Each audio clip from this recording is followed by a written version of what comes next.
On this week's episode of Sons of Issachar, Bill and I are going to try to finish up the accusation of Christian nationalism. And is it a danger to America? Where does it come from? What does it really mean?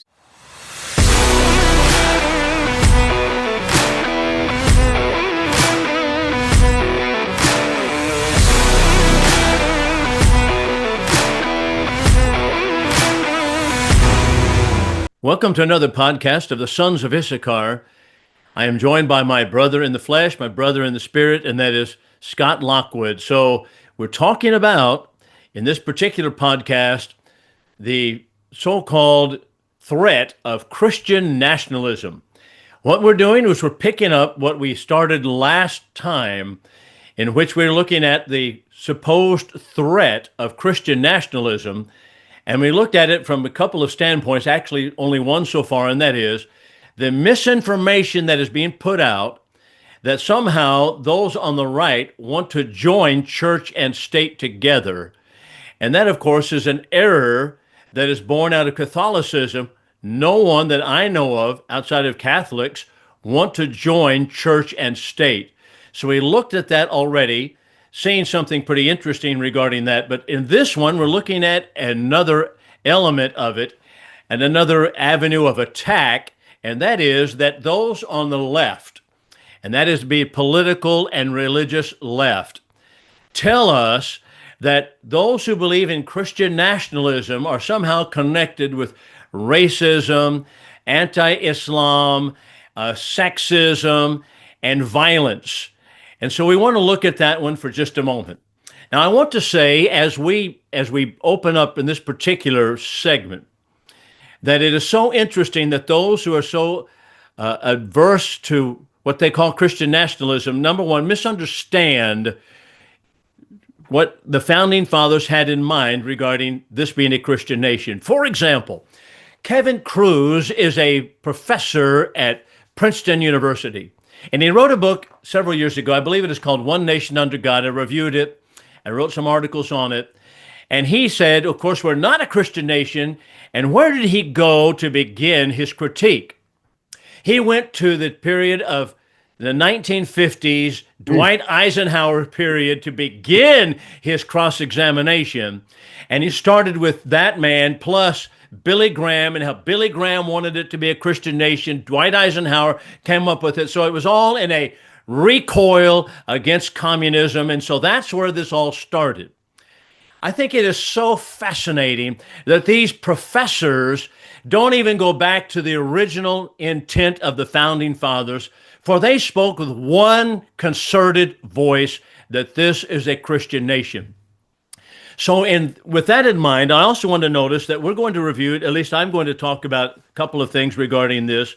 And here's a paper that is written by a group of people regarding supposedly Christian nationalism, and it's put out by Charles Watson, who's a director of education in the Baptist organization, the Baptist Joint Committee for Religious Liberty, Amanda Tyler, who's also in the Baptist organization, then this so-called Reverend Michael Curry.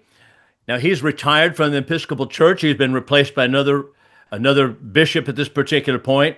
Then Reverend Elizabeth Eaton, presiding bishop of the Evangelical Lutheran Church of America, the first female presiding bishop, no less. That's the ELCA. Dr. Andrew Whitehead, associate professor of sociology at Indiana University, Purdue University, Indianapolis, supposedly one of the foremost scholars on Christian nationalism. So the first thing I would like to point out, none of these people believe the Bible at all. They do not believe the Bible. For example, in the Episcopal Church, as well as in the Lutheran Church, the Evangelical Lutheran Church of America, they believe, number one, that women should be presiding as bishops. The Bible forbids this to be done. 1 Timothy chapter 2, 1 Corinthians chapter 14, as well as other texts in the Bible. Not only so, but they believe in LGBTQ rights, LGBTQ marriages. They believe that we have systemic racism, and reading their materials from the ELCA, as well as the Lutheran Church, it's almost as if you're reading the Marxist screed written by the United Nations. And these are the ones who are putting together the materials that supposedly answer Christian nationalism. So, with that in mind, I want to point out that we're going to talk about the so-called the racism that's supposedly embedded in Christian nationalism, the anti-women movement that is supposedly embedded therein, and anti-Islam. They say all of this is part of Christian nationalism. So, first of all, I want to point out that America was founded as a Christian nation. So said our founding fathers. They simply meant, as we pointed out last time, the principles of the Bible are the foundational principles of our country. One more interesting thing before I throw it to Scott, and that is, in this, one of the things they make their statement is, we believe that all people are created equally. I thought, where did that come from?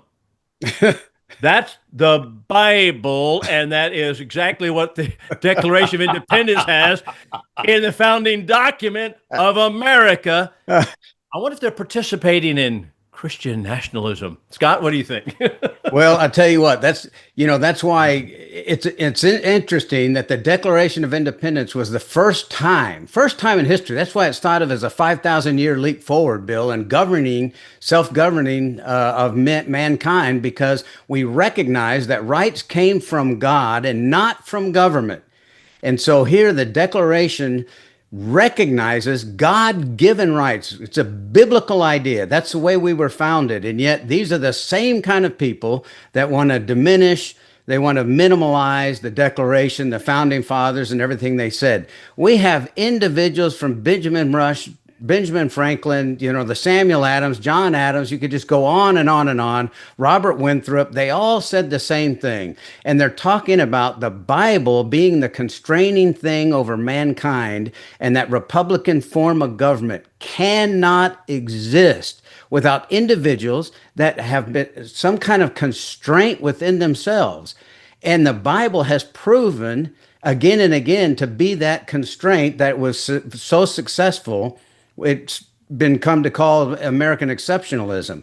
But you know what? It's besides that, if you look at history itself, either in other nations or even in our own country, it just proves the founders were correct all along. We can argue all we want to about it.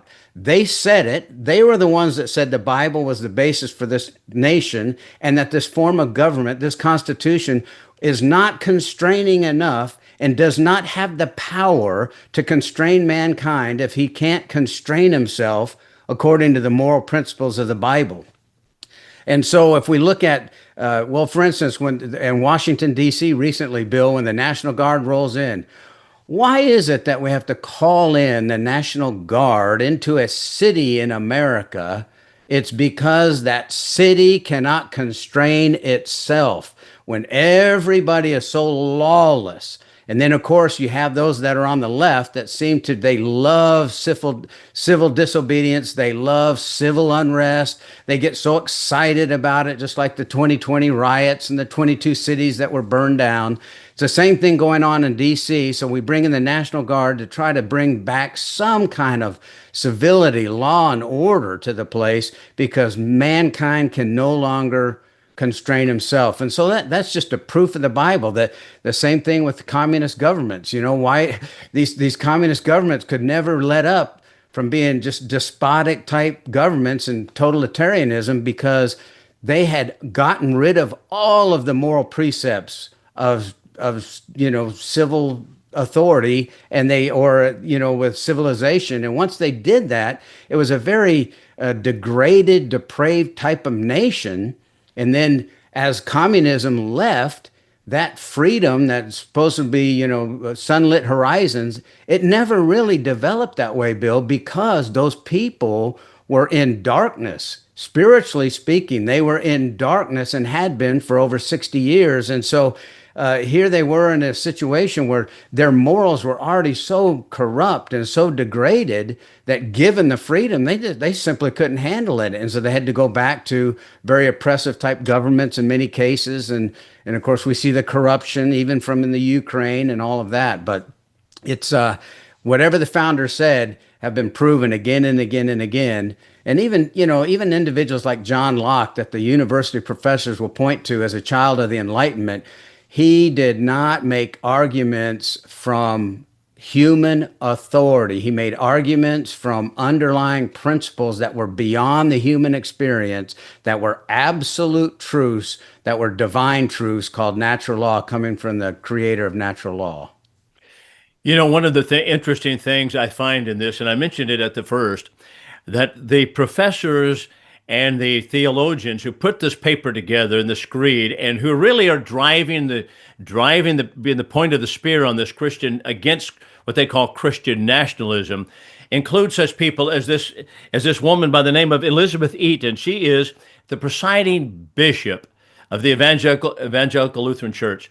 They don't believe the Bible at all. They don't even understand what Christianity is. So to lecture us on what is Christian nationalism, I find to be ironic. But here's something else. You remember when Obama came into the presidency, what was it, 2008, 2009, something like that? So Janet Napolitano was the Department of Homeland Security head, I believe, at that time. And she put out a memo that went all over the country and erupted the conservatives everywhere with anger because she said, beware of, you remember what this was, Scott? No, Beware, no, I don't. beware of the returning veterans from overseas because they're likely to be involved in terroristic activities, and we've elected the first black president. And she said, for example, Timothy McVeigh. And so he's a veteran. So this is well, I tell you what, people erupted. But what happened there was, it was just absolute liberal propaganda against the veterans of our country. This kind of stuff is exactly the same way. It's just liberal propaganda. Right. For example, let's just take, they say, okay, Christian nationalists, those who believe this is a Christian nation, are anti-Islam. All right, let's just stop here. Anti-Islam. You know what? I'm against the Quran teaching. That doesn't mean I'm against Muslim people, but I'm against what the Quran teaches, that women are only one half worth a man. A man may take 4 wives, Muhammad accepted, he could have 50. A man may beat his wife, that's in the Quran also. Hang up your whip where she can see it. They have all of that in the Quran, as well as various other acts. For example, a woman's testimony in court is only worth one half of a man. Muhammad said that paradise is found underneath the shades of the swords. They conquered Arabia before he died, and not anybody disagreed with him. It's not because of freedom.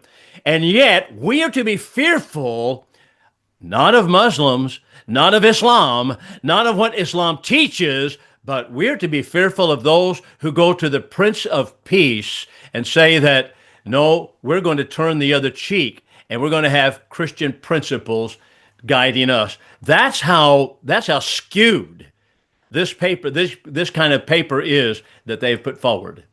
Well, we've got the sociologists that say that number one indicator is political conservatism. That's the number one indicator. And I think, well, what's it have to do? The number two indicator is Bible believing. Oh, okay. So Bible believing, and then political conservatism, and now and then the statements such that our founding fathers and our bedrock for the republic was based on Christian principles. What? Well, that's three strikes you're out, Bill. That's 3 strikes I'm out. And yet they go from there. And then they get these definitions of racism, sexism, ethnocentrism, all of the things that they can make up and throw your way. There's just big smoke screens and throw all this stuff up against the wall, hoping something sticks, because that's what they're really after. They're just after the conservative movements. They're after people that are Bible reading, Bible fearing, it's, and yet they can make these leaps towards racism or whatever. But what really, really galls me is, how is it that people that claim to be Christians in the church, gospel preachers even, claim to believe in the Bible, but would rather drink down this nonsense and then put it back out there as if this something, that has some kind of substance to it. And what I say is, it's because they're looking at the world through a racial lens. They have never repented of that. They've got racial ideology so strong that they're willing to overlook all of these things and then try to make something out of this argument to try to get, at conservatism itself at the roots of it. You know what? That is exactly right, Scott. That is neo-Marxism. Marxism, as you know, divided up the world into classes, and then the bourgeoisie, the proletariat. But now it's all divided between black and white, and they cannot and will not and refuse to see anything differently in their view, in their worldview. That's exactly what's taking place. And you can read this kind of material. By the way, the man who is ahead of this, or was on the same board for this thread of Christian nationalism paper, was Dr. Andrew Whitehead, Associate Professor of Sociology, there you go, at University of Purdue, University Indianapolis. He's supposedly one of the foremost scholars on Christian nationalism. I would dare say, and I haven't read his books, but I've read the papers here. I would dare say it's just like Kevin Cruz. He wants to begin with the 1950s and say, hey, they got it all off here, and assuming, just like evolutionists, assume, and then push it and push it and push it, and then pretty soon they've got facts, because that's what they say. Yeah, and you know what? It's as if, when they try to define it, they define it up front as, this conservative movement about being a Christian nation, and then they have to throw the whiteness in there and everything. But it's amazing that when they go to ask the questions, whether it's like the litmus test and the criteria for being a Christian nationalist, well, why don't you recognize the racism that's been done to minorities in the country? It's just like, well, what does it have to do with the charge of Christian nationalism? And then the other one is, why do you believe that women are this way or that way and can't be, outside the home or leading the nation or whatever? What does that have to do with Christian nationalism? It's just all their questions have to do with the liberal take on the world and their worldview without God in it. And then they've tried to wrap it up in this charge of Christian nationalism. And then, like I said, 3 strikes, you're out. Well, we fit in line with it. We've never called ourselves that. We don't understand any of it. But then, they come along and then say, oh, okay, well, since we can now label you as a Christian nationalist, then all of this other baggage comes along with it. Yeah. Yeah. Well, that's exactly how the sociologists and the liberals do. And they paint us into a picture, and they throw you into the category, and that's the end of it. And so that is the way to avoid intelligent, intellectual discussion. Right. And I would love for one of those kind of guys or gals, I suppose, we're going to discuss what the Bible teaches on. Matter of fact, they put in Christian nationalism the idea that women should not be in leadership positions, like in the churches and so forth. I thought, what does the Bible say? Yeah. Oh, okay. Yeah. Oh, we're going to cast that out. Oh, okay. Let's get rid of the Bible. All right. So, that's where they are. Yeah, exactly. Hey, Listen, Bill, it's probably time for a break right now. We can go for a break, and then we'll come back here in just a little bit and try to finish this discussion up. Okay. We'll take a break. We'll be right back then. More Christian nationalism.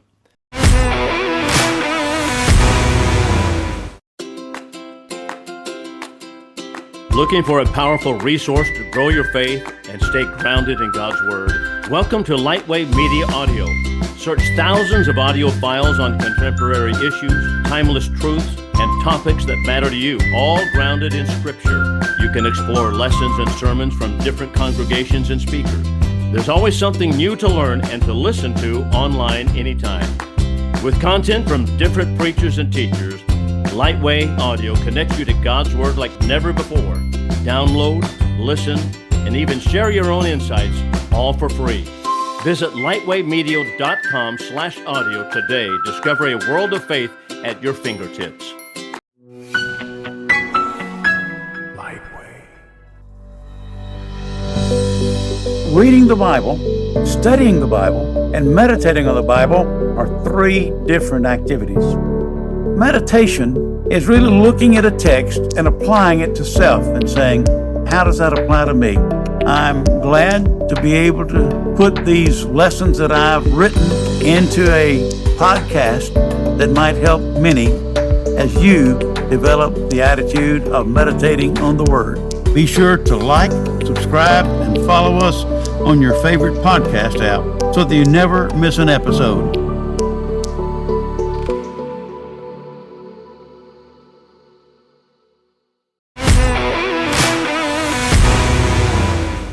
We're going to finish up and try to talk about Christian nationalism again, and just kind of look at some of the loose ends. It's a little bit, it is frustrating. I know that we're both frustrated, Bill, somewhat, just because the definition is really not that defined, and it depends upon who you talk to. And they usually try to make accusations first. But one of the things that I've noticed, just like the so-called whiteness of the movement, whatever that means, supposedly that's, I guess, bad and evil of itself with critical race theory. But one of the things is the word nationalist itself. It has a bad connotation. The left has been pounding away at nationalism for a long time. And one of the lies that comes out of World War II, Nazi Germany, is that somehow all the sins against humanity that were, propagated by the Nazis had to do with nationalism, as opposed to fascism, Darwinism, and things like that. And so, nationalism hasn't been a bad thing in the world, and we find it in the Bible. We find it through Genesis chapter 10 and through 12. We find it in Acts chapter 17. Nationalism, blessed is the nation whose God is the Lord. There's nothing wrong with nationalism, but it is, if you're Darwinistic, if you're racial about it, if there's certain things about it that you propagate and push. And of course, critical race theory played a huge part of Germany's fall, because Hitler used that very, very effectively for 10 or 15 years. It was going on before they started actually dragging them out of their stores and out of their homes and putting them in the concentration camps. So it's not nationalism altogether, but that seems to be just such a dirty word in the political spectrum, Bill. Well, it is, and so people just throw that out there, and it becomes and has been a dirty word, because they want to align you with Nazi Germany just by the word nationalism, which is really such a foolish position, because Hitler's problems, or we could even say Mao Zedong's problem, was not that he was nationalistic. That was not the root of the problem. The problem was they were communistic, fascistic, socialistic, that is government top-down control. That's the key to the problems that Hitler was fomenting. That's the problems that Mao Zedong had. That's the problems that Joseph Stalin was all about, Vladimir Lenin. It was top-down control. It had nothing to do with, okay, well, we believe that Russia should be its own nation here, and the Soviet Union should be its own entity. That's not really the key to the problem here. Well, and that's I think we've brought this up before, Bill, but that's why it's so helpful to talk in terms, when we talk about political science, to talk in terms of the way the founding fathers would have. You have tyranny on one side and you have anarchy on the other. The founders tried to find a delicate balance in between, such that individuals would be able to assume and be able to live out their lives in such liberty and freedom that the world had never seen. But that goes along with what we're saying. If mankind cannot constrain himself and crime begins to rule the streets, that begins to go towards anarchy. Then what happens? Then you have to call in the National Guard and everything, and then you start going towards tyranny. If you have to turn yourself into a police state such that people could just get up in the morning, go to the store without getting mugged or shot. And so really that kind of goes back to those principles that we were talking about in the very beginning. But going back to Nazi Germany, that's also kind of a misnomer and a big lie in history was, well, they were on the far right. Socialism has never been on the far right. No. It's on the left. It's a kissing cousin of communism is what it is. That's where they were. And the only reason Hitler turned against communism altogether was after they knew they had the internal battle of Germany won. He wanted the power. He didn't want the communists to have it. And he turned on them. And so they talk about his hatred for communism, although they were still kissing cousins. That's what socialism is. It's always been to the far left. You know, that is exactly right. And here is one of the main problems that we are facing in education today, and that is the educators are misinformed themselves and are setting the table wrongly.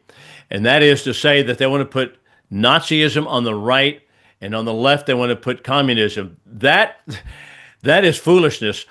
The truth is, as our founders recognized it, it is the aggrandizement of power is on the left, and no authority whatsoever, anarchy, is on the right. So where does Nazism fall on that scale? It obviously falls when you go to the left as far as control is concerned. So it's really, as you said, a kissing cousin. The only difference between Nazism, or I should say socialism, and communism is the barrel of a gun. That's the only difference. They're all on the left. But anarchy, no government. So our founding fathers, trying to get away from this kind of government, totalitarianism, set up the Articles of Confederation, which was almost too far into the anarchy side, no government. And they said, we almost lost the war. We fought the war under the Articles and said, you know what? We've got to have a little bit stronger government in order to requisition money and manpower from the states. So they strengthened it just a little bit, but they said, well, we don't want to go too much. Otherwise, we're going to jump way over here to the other side. And that's exactly where time has drifted us to be. And that's why, Benjamin Franklin said what he said is if you're not going to constrain yourself in the Republican form of government, he said, then the more need of masters you're going to need. Robert Winthrop, of course, said you're going to control yourself either with the Bible or the bayonet. And that's really where we are. We've put the Bible out of society. We've tried to put, and you know what? That would be a great question, Bill.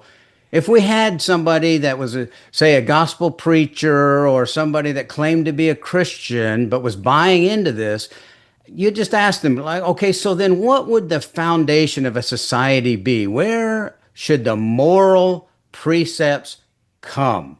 I asked students that way, that question in college all the time. And no matter where they turn, if they don't come up with the Bible and the maker and creator of mankind, they're going to end up in a situation where they cannot explain why then Japan was just fine in a militaristic, type of society. Why is it that Mao Zedong in the big purges of the 1960s, the Cultural Revolution, why wasn't that fine? That was something the society defined for themselves. Why wasn't Germany able to define for themselves what was right and what was just? Why is it that when you go to the Middle East, they have no moral right and wrong? What they have is honor and dishonor, and they're able to define that any way they can, which gets to be a wretched type of justice. So regardless of where you turn, where are these so-called Christians that have bought into this nonsense, this Marxist nonsense? Where do they believe our society's laws and civil foundation, where should it come from?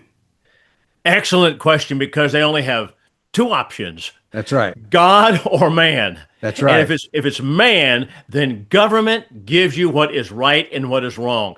In which case, why would we have Nuremberg trials? That's right. What standard were we holding those Nazis to? Because they were obeying the laws of Germany. Why would we hold them to a different account? I tell you what, they cannot see through this. I think it's very simple. Either God or man. That's the only where it comes from. But all of this attack against so-called Christian nationalism absolutely takes part of Marxist worldview. And That's right. I tell you what, Marxism has infiltrated the churches heavily. Anybody can look on the National Council of Churches website or the World Council of Churches website, and it reads like, wow, I read the socialistic creed.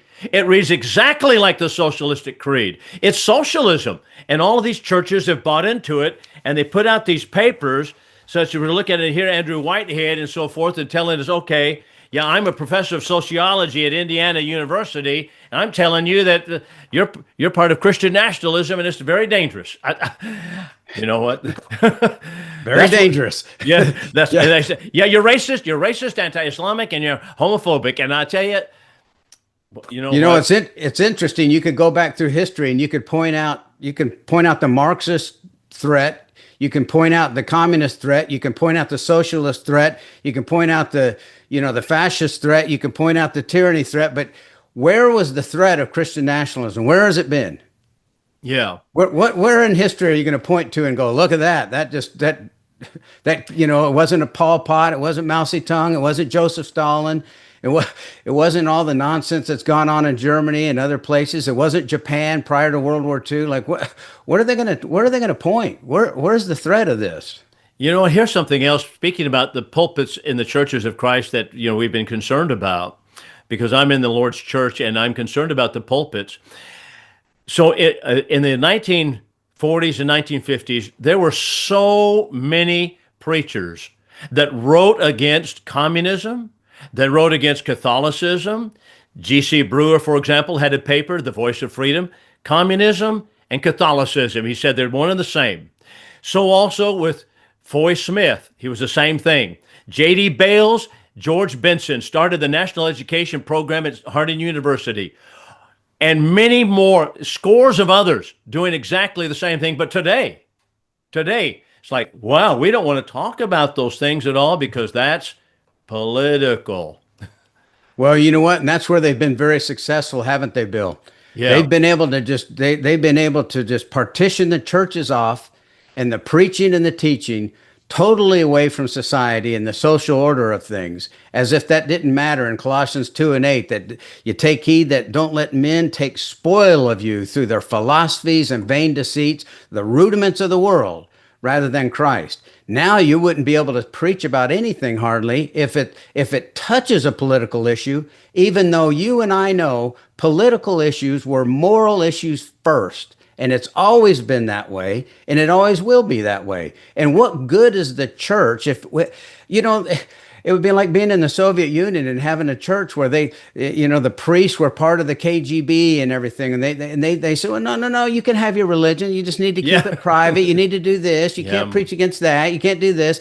And that's where we are. It's just like, look, if you want to satisfy yourself with religion, fine, go to worship. But don't talk about the social issues of what's going on. That's political. Don't talk about all these movements that are happening and just all the influences that are inundating the church. Instead of going to the Bible, people are drinking down this nonsense. So, by the way, how much time are we working on, Scott, would you say? I would say we probably got maybe just three minutes, Bill. Okay, you know what? I was going to tell a couple stories, but you know what? I might just summarize with one little episode, kind of an anecdotal story. And that is when Lyndon Johnson was running for the Senate in the 1950s.